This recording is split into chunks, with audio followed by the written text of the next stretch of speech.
Oi. Aye, aye. The World Cup. Passion, love, and adventure. Every 4 years, the World Cup is held by one host nation and invites all other countries to join in at a battle to find out who is the best team. The World Cup brings together not only 11 soccer players, but hundreds and thousands of fans that come across just to see their country play. The World Cup brings together the world. Winning the World Cup is more than just a shiny trophy and a couple of games that you end up winning.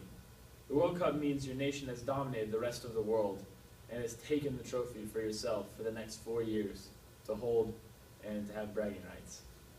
Some of the greatest players of all time, like Thierry Henry, says sometimes in soccer you have to score goals. And Thierry Henry is a prime example of this after he scores countless goals for his country. Phil says, the rule in soccer is very simple. Basically, if it moves, kick it. If it doesn't move, kick it until it does. That's more of an American analogy, so us Americans can understand the side of soccer. Then Ronaldinho, in the 2002 World Cup, says, I'm sure sex wouldn't be as rewarding as this, but it's not that sex isn't good, it's that winning the World Cup only happens once every 4 years. And they did end up winning the World Cup that year. Passion. Dortmund is one of the prime examples of passion for the game. As you can see, their fans come out all over the nation, travel thousands of miles, and they bring props and different types of acquire to scare tactics on the other team. Basically, the crazier your crowd is, the harder it is to play at your stadium. That's why places like Camp Nou and Dortmund's are one of the hardest places to play in the world. The record-breaking $3.2 billion recorded by the British Journal of the World Cup Association says that it's the most watched event in the world.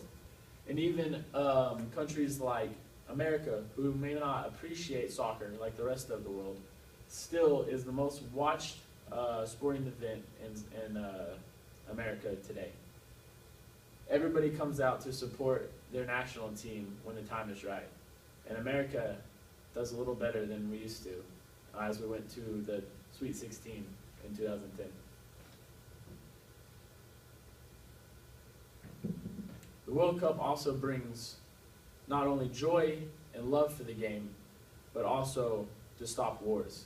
In Ivory Coast, they qualified for the 2006 World Cup for the first time, and as they were in an in-nation battle between themselves, they stopped to watch their team play in their first World Cup qualification match that they had ever been in.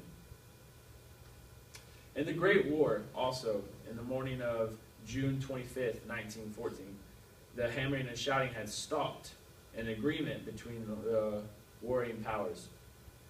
The in-nation war that was going on between both sides stopped to watch, to celebrate the first arrival of their country to play in their first World Cup match.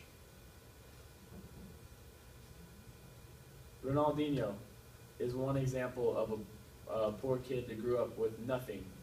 He was born in Brazil and had parents who supported him all the way to play soccer.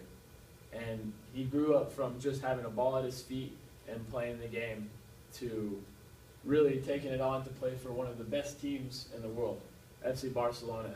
And he was discovered there and grew up and now is one of the most high paid players in the world. Soccer has also taken a lot of time out of my schedule as I play for the college team here and also have been to like places and events that I would never get to go to otherwise not playing soccer. It's really helped me overall in my life choices and life decisions because of my friends that I made for soccer and just my overall experience of just how great this sport really is. The World Cup really unites nations and it stops world wars for the love of the game. And it opens opportunities for kids that would not ever have an opportunity to get out of poverty.